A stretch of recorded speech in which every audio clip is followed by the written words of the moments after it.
రోజా పూలై పూయాలి, పులకించి కొమ్మల్లో ఆ కోయిల పాటలు పాడాలి.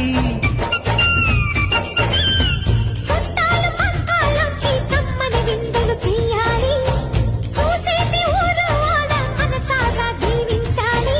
నలుగురు కలిసి చేతులు కలిపి